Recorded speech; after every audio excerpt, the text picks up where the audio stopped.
जैसे ही मूवी शुरू होती है हमें फरीदा नाम की लड़की देखने को मिलती है। कुछ लोग उसे एक बेड पर लिटाकर ट्रक में डालकर कहीं ले जा रहे थे। दरअसल ये मूवी का एक सस्पेंस सीन था। अगले पल स्टोरी फरीदा के बचपन की तरफ चली जाती है, जहां फरीदा अपने दोस्त के साथ अपने एक दोस्त जिसका नाम डिएगो था उससे मिलने आती है। जहां वो सभी डिएगो को छुप कर देखते हैं। डिएगो एक पेंटर था और काफ़ी अच्छी पेंटिंग बनाता था। डिएगो पेंटिंग बनाने के लिए एक मॉडल को भी लाया था, जिसे उसने बिना कपड़ों के बिठाकर अपनी पेंटिंग बना रहा था। तभी वहां डिएगो की बीवी आती है। ये देखकर वो बहुत ज़्यादा गुस्सा हो जाती है। वो कहती है कि तुम जिस मॉडल को भी लाते हो उसके साथ गपागप शुरू कर देते हो। इस बात से गुस्सा होकर डिएगो की बीवी वहां से चली जाती है। अगले ही पल डिएगो उस मॉडल के साथ गपागप शुरू कर देता है। मतलब डिएगो काफ़ी अय्याश किस्म का आदमी था। तभी फरीदा और उसके फ्रेंड चिल्लाकर उन दोनों को डिस्टर्ब कर देते हैं। उसके बाद हम फरीदा को अपने बॉयफ्रेंड के साथ गपागप करते देखते हैं, क्योंकि डिएगो को देखकर उसका भी मूड बन गया था। अगले पल फरीदा अपनी फैमिली के पास जाती है, जहां हम फरीदा की बड़ी बहन क्रिस्टीना को देखते हैं। फरीदा के डैड हमेशा से एक बेटा चाहते थे, लेकिन उन्हें फरीदा मिली, इसलिए फरीदा हमेशा एक बेटी की तरह बिहेवियर करती थी।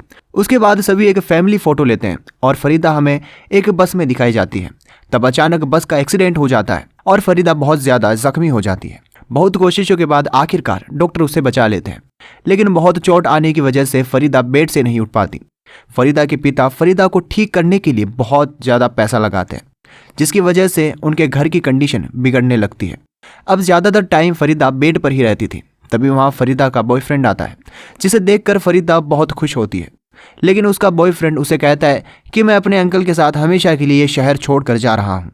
उसके बाद वो वहाँ से चला जाता है और फरीदा रोने लगती है।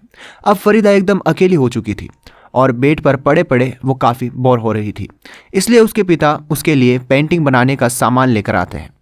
फरीदा बेड पर ही पेंटिंग बनाना शुरू कर देती है और धीरे धीरे वो इस काम में मास्टर हो जाती है। अब धीरे धीरे फरीदा की हालत सुधरने लगी थी और फरीदा अब एक लकड़ी के सहारे चलने भी लगी थी। साथ ही फरीदा काफ़ी अच्छी पेंटिंग भी बनाती थी। फरीदा ने इस हाल में भी काफ़ी खूबसूरत पेंटिंग बनाई थी।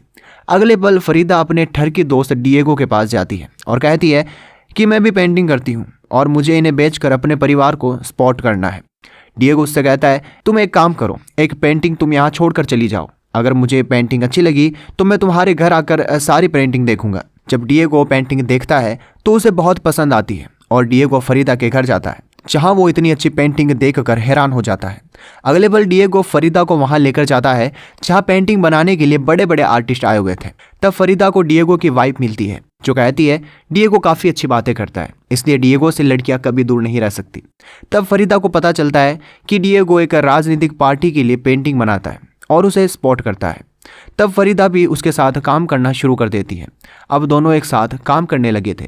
सब कुछ अच्छा चल रहा था। एक दिन जब दोनों रूम में जाते हैं तब फरीदा कहती है मैं तुम्हारे साथ नहीं सोने वाली। लेकिन ये दोनों रूम में कुछ देर बातें करते हैं, पर एक दूसरे को रोक नहीं पाते और वहीं गपागप शुरू कर देते हैं। अगली सुबह डिएगो कहता है कि तुम मुझसे शादी कर लो। तब फरीदा कहती है कि नहीं, मैं ऐसा नहीं कर सकती, तुम कभी किसी एक लड़के के साथ नहीं रह सकते। तब डिएगो कहता है कि मैं तुम्हें कभी भी धोखा नहीं दूंगा और इसके बाद फरीदा मान जाती है। फरीदा की मॉम डैड को ये रिश्ता पसंद नहीं था, लेकिन फाइनेंशियल सपोर्ट की वजह से वो भी मान जाते हैं। अब फरीदा और डिएगो की शादी हो जाती है। उसी शादी में डिएगो की एक्स वाइफ आकर फरीदा को बुरा भला कहने लगती है, लेकिन डिएगो उसे कुछ भी नहीं कहता। इस बात से गुस्सा होकर फरीदा वहां से चली जाती है। तब डिएगो फरीदा के कमरे में आता है और उसे अपनी बातों से मना लेता है और दोनों सो जाते हैं।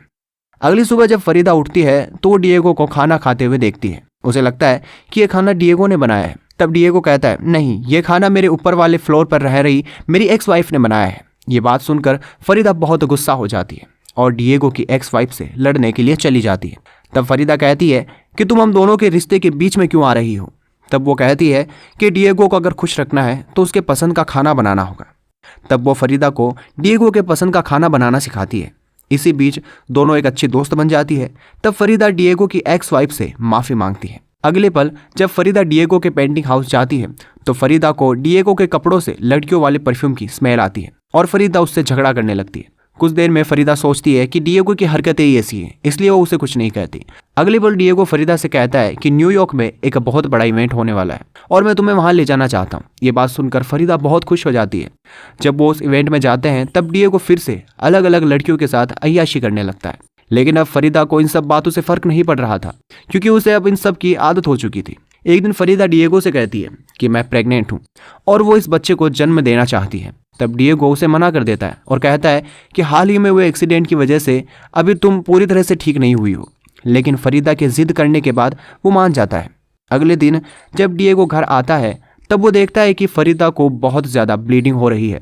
वो तुरंत फरीदा को लेकर हॉस्पिटल जाता है। तब पता चलता है कि फरीदा का बच्चा उसके पेट में ही मर गया है। ये सुनकर फरीदा काफ़ी ज़्यादा दुखी हो जाती है। घर आने के बाद फरीदा को पता चलता है कि उसकी माँ काफ़ी ज़्यादा बीमार है। तब फरीदा अपनी माँ से मिलने उनके घर जाती है। तब वो वहाँ अपनी बड़ी बहन क्रिस्टीना को देखती है, जिसने अपने पति को डाइवोर्स दे दिया था क्योंकि उसका पति उसे टॉर्चर करता था। दूसरी तरफ हम डिएगो को देखते हैं, जिससे अब पेंटिंग बनाने का काम छीन लिया गया था क्योंकि उसने दीवार पर किसी और की पेंटिंग बना दी थी।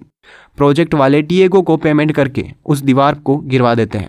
अब डिएगो के पास न्यूयॉर्क में कोई भी काम नहीं बचा था, इसलिए वो अपनी सिटी वापस आ जाता है। तब फरीदा अपनी बहन से मिलती है। तब उसे पता चलता है कि उसकी फाइनेंशियल कंडीशन बहुत बुरी है, इसलिए वो उसे डिएगो के स्टूडियो में सफाई का काम देती है। कुछ देर बाद जब फरीदा वहाँ आती है तो वो देखती है डिएगो फरीदा की बहन को पेल रहा है। ये देखकर वो बहुत ज़्यादा गुस्सा हो जाती है और रोने लगती है। उसके बाद फरीदा अपने बालों को छोटा कर लेती है और शराब पीने लगती है। तब डिएगो उसके पास आता है और कहता है कि एक पार्टी का मेंबर कुछ दिनों हमारे घर रुकना चाहता है। फरीदा इसके लिए हाँ कर देती है। उसका नाम लियोन था। जब लियोन घर आता है तो वो फरीदा की बनाई हुई पेंटिंग देखता है तो उसे वो पेंटिंग बहुत अच्छी लगती है। इस वजह से दोनों में नज़दीकियाँ बढ़ने लगती है और दोनों एक दूसरे से अफेयर चलाने लगते हैं। कुछ दिनों बाद लियोन की बीवी को ये सब पता चल जाता है। तब लियोन फरीदा के घर से चला जाता है। फरीदा सभी बातें डिएगो को बताती है। इस बात पर डिएगो बहुत नाराज़ होता है। तब फरीदा कहती है जब तुम भी ऐसे किसी लड़के के साथ सोते हो तो मुझे भी ऐसा ही फील होता है। ये सुनकर डिएगो उसे कुछ भी नहीं कहता। अगले पल हमें दिखाया जाता है कि लियोन का मर्डर हो चुका है।